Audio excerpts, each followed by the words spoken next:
Thank you very much. Thank you.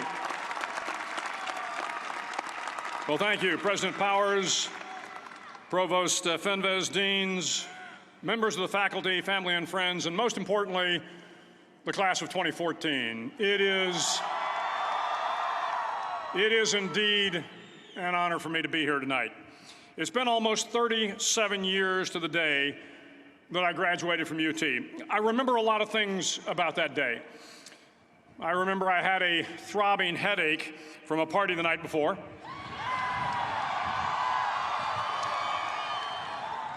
I remember I had a serious girlfriend, who I later married. That's important to remember, by the way. And I remember I was getting commissioned in the Navy that day. But of all the things I remember, I don't have a clue who the commencement speaker was, and I certainly don't remember anything they said. So acknowledging that fact, if I can't make this commencement speech memorable, I will at least try to make it short. So the university's slogan is, what starts here changes the world. Well, I've got to admit, I kind of like it. What starts here changes the world. Tonight, there are almost 8,000 students, or there are more than 8,000 students graduated from UT. So that great paragon of analytical rigor, Ask.com, says that the average American will meet 10,000 people in their lifetime. 10,000 people, that's a lot of folks. But if every one of you changed the lives of just 10 people, and each one of those people changed the lives of another 10 people, and another 10, then in 5 generations, 125 years, the class of 2014 will have changed the lives of 800 million people. 800 million people. Think about it. Over twice the population of the United States. Go one more generation, and you can change the entire population of the world, 8 billion people. If you think it's hard to change the lives of 10 people, change their lives forever, you're wrong. I saw it happen every day in Iraq and Afghanistan. A young Army officer makes a decision to go left instead of right down a road in Baghdad, and the 10 soldiers with him are saved from a close-in ambush. In Kandahar province, Afghanistan, a non-commissioned officer from the female engagement team senses that something isn't right and directs the infantry platoon away from a 500-pound IED, saving the lives of a dozen soldiers. But if you think about it, not only were those soldiers saved by the decisions of one person, but their children were saved, and their children's children. Generations were saved by one decision, one person. But changing the world can happen anywhere, and anyone can do it. So what starts here can indeed change the world. But the question is, what will the world look like after you change it? Well, I'm confident that it will look much, much better. But if you'll humor this old sailor for just a moment, I have a few suggestions that may help you on your way to a better world. And while these lessons were learned during my time in the military, I can assure you that it matters not whether you ever served a day in uniform. It matters not your gender, your ethnic or religious background, your orientation, or your social status. Our struggles in this world are similar, and the lessons to overcome those struggles and to move forward, changing ourselves and changing the world around us, will apply equally to all. I've been a Navy SEAL for 36 years, but it all began when I left UT for basic SEAL training in Coronado, California. Basic SEAL training is 6 months of long, torturous runs in the soft sand, midnight swims in the cold water off San Diego, obstacle courses, unending calisthenics, days without sleep, and always being cold, wet, and miserable. It is 6 months of being constantly harassed by professionally trained warriors who seek to find the weak of mind and body and eliminate them from ever becoming a Navy SEAL. But the training also seeks to find those students who can lead in an environment of constant stress, chaos, failure, and hardships. To me, basic SEAL training was a lifetime of challenges crammed into 6 months. So here are the 10 lessons I learned from basic SEAL training that hopefully will be of value to you as you move forward in life. Every morning in SEAL training, my instructors, who at the time were all Vietnam veterans, would show up in my barracks room, and the first thing they'd do was inspect my bed. If you did it right, the corners would be square, the covers would be pulled tight, the pillow centered just under the headboard, and the extra blanket folded neatly at the foot of the rack. It was a simple task, mundane at best, but every morning we were required to make our bed to perfection. It seemed a little ridiculous at the time, particularly in light of the fact that we were aspiring to be real warriors, tough, battle-hardened SEALs. But the wisdom of this simple act has been proven to me many times over. If you make your bed every morning, you will have accomplished the first task of the day. It will give you a small sense of pride, and it will encourage you to do another task, and another, and another. And by the end of the day, that one task completed will have turned into many tasks completed. Making your bed will also reinforce the fact that the little things in life matter. If you can't do the little things right, you'll never be able to do the big things right. And if by chance you have a miserable day, you will come home to a bed that is made, that you made. And a made bed gives you encouragement that tomorrow will be better. So if you want to change the world, start off by making your bed. During SEAL training, the students are all broken down into boat crews. Each crew is 7 students, 3 on each side of a small rubber boat, and 1 coxswain to help guide the dinghy. Every day, your boat crew forms up on the beach and is instructed to get through the surf zone and paddle several miles down the coast. In the winter, the surf off San Diego can get to be 8 to 10 feet high, and it is exceedingly difficult to paddle through the plunging surf unless everyone digs in. Every paddle must be synchronized to the stroke count of the coxswain. Everyone must exert equal effort, or the boat will turn against the wave and be unceremoniously dumped back on the beach. For the boat to make it to its destination, everyone must paddle. You can't change the world alone. You will need some help. And to truly get from your starting point to your destination takes friends, colleagues, the goodwill of strangers, and a strong coxswain to guide you. If you want to change the world, find someone to help you paddle. Over a few weeks of difficult training, my SEAL class, which started with 150 men, was down to just 42. There were now 6 boat crews of 7 men each. I was in the boat with the tall guys, but the best boat crew we had was made up of the little guys, the Munchkin crew, we called them. No one was over 5'5".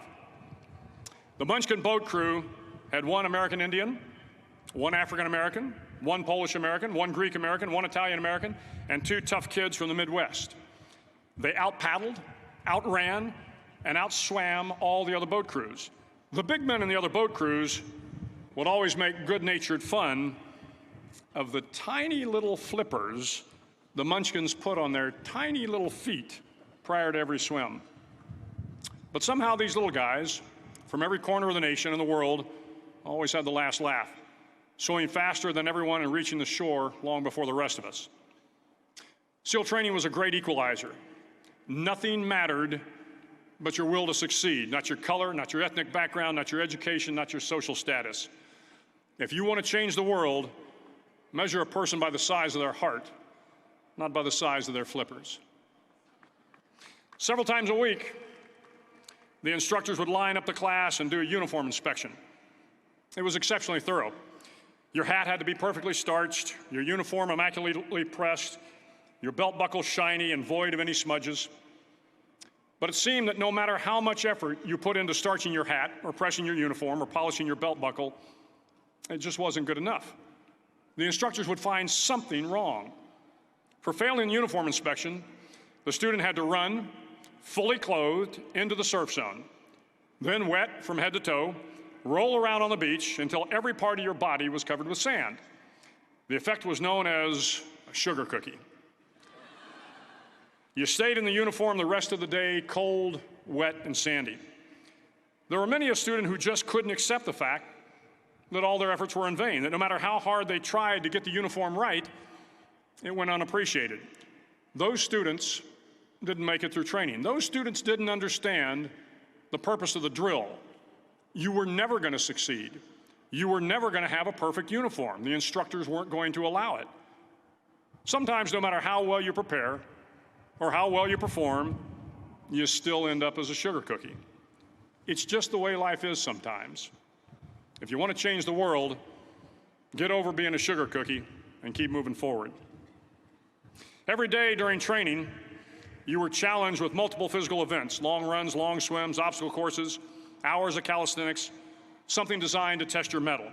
Every event had standards, times you had to meet. If you failed to meet those times, those standards, your name was posted on a list, and at the end of the day, those on the list were invited to a circus. A circus was 2 hours of additional calisthenics, designed to wear you down, to break your spirit, to force you to quit. No one wanted a circus. A circus meant that for that day, you didn't measure up. A circus meant more fatigue, and more fatigue meant that the following day would be more difficult, and more circuses were likely. But at some time during SEAL training, everyone made the circus list. But an interesting thing happened to those who were constantly on the list. Over time, those students who did 2 hours of extra calisthenics got stronger and stronger. The pain of the circuses built inner strength and physical resiliency. Life is filled with circuses. You will fail. You will likely fail often. It will be painful. It will be discouraging. At times, it will test you to your very core. But if you want to change the world, don't be afraid of the circuses. At least twice a week, the trainees were required to run the obstacle course. The obstacle course contained 25 obstacles, including a 10-foot wall, a 30-foot cargo net, a barbed wire crawl, to name a few. But the most challenging obstacle was the slide for life. It had a 3-level, 30-foot tower at one end and a 1-level tower at the other. In between was a 200-foot-long rope. You had to climb the 3-tiered tower, and once at the top, you grabbed the rope, swung underneath the rope, and pulled yourself hand over hand until you got to the other end. The record for the obstacle course had stood for years when my class began in 1977. The record seemed unbeatable until one day a student decided to go down the slide for life head first. Instead of swinging his body underneath the rope and inching his way down, he bravely mounted the top of the rope and thrust himself forward. It was a dangerous move, seemingly foolish and fraught with risk. Failure could mean injury and being dropped from the course. Without hesitation, the student slid down the rope perilously fast. Instead of several minutes, it only took him half that time. And by the end of the course, he had broken the record. If you want to change the world, sometimes you have to slide down the obstacles head first. During the land warfare phase of training, the students are flown out to San Clemente Island, which lies off the coast of San Diego. The waters off San Clemente are a breeding ground for the great white sharks. To pass SEAL training, there are a series of long swims that must be completed. One is the night swim. Before the swim, the instructors joyfully brief the students on all the species of sharks that inhabit the waters off San Clemente. They assure you, however, that no student has ever been eaten by a shark, at least not that they can remember. But you are also taught that if a shark begins to circle your position, stand your ground. Do not swim away. Do not act afraid. And if the shark, hungry for a midnight snack, darts towards you, then summons up all your strength and punch him in the snout, and he will turn and swim away. There are a lot of sharks in the world. If you hope to complete the swim, you will have to deal with them. So if you want to change the world, don't back down from the sharks. As Navy SEALs, one of our jobs is to conduct underwater attacks against enemy shipping. We practice this technique extensively during training. The ship attack mission is where a pair of SEAL divers is dropped off outside an enemy harbor and then swims well over 2 miles underwater, using nothing but a depth gauge and a compass to get to the target. During the entire swim, even well below the surface, there is some light that comes through. It is comforting to know that there is open water above you. But as you approach the ship, which is tied to a pier, the light begins to fade. The steel structure of the ship blocks the moonlight. It blocks the surrounding street lamps. It blocks all ambient light. To be successful in your mission, you have to swim under the ship and find the keel, the center line, and the deepest part of the ship. This is your objective. But the keel is also the darkest part of the ship, where you cannot see your hand in front of your face, where the noise from the ship's machinery is deafening, and where it gets to be easily disoriented, and you can fail. Every SEAL knows that under the keel, at that darkest moment of the mission, is a time when you need to be calm, when you must be calm, when you must be composed, when all your tactical skills, your physical power, and your inner strength must be brought to bear. If you want to change the world, you must be your very best in the darkest moments. The 9th week of training is referred to as Hell Week. It is 6 days of no sleep, constant physical and mental harassment, and one special day at the Mud Flats. The Mud Flats are an area between San Diego and Tijuana where the water runs off and creates the Tijuana Sloughs, a swampy patch of terrain where the mud will engulf you. It is on Wednesday of Hell Week that you paddle down to the Mud Flats and spend the next 15 hours trying to survive this freezing cold, the howling wind, and the incessant pressure to quit from the instructors. As the sun began to set that Wednesday evening, my training class, having committed some egregious infraction of the rules, was ordered into the mud. The mud consumed each man till there was nothing visible but our heads. The instructors told us we could leave the mud if only 5 men would quit. Only 5 men, just 5 men, and we could get out of the oppressive cold. Looking around the mud flat, it was apparent that some students were about to give up. It was still over 8 hours till the sun came up. 8 more hours of bone-chilling cold.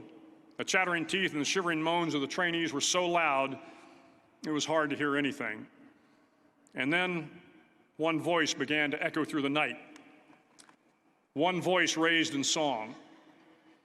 The song was terribly out of tune, but sung with great enthusiasm. One voice became 2, and 2 became 3, and before long, everyone in the class was singing.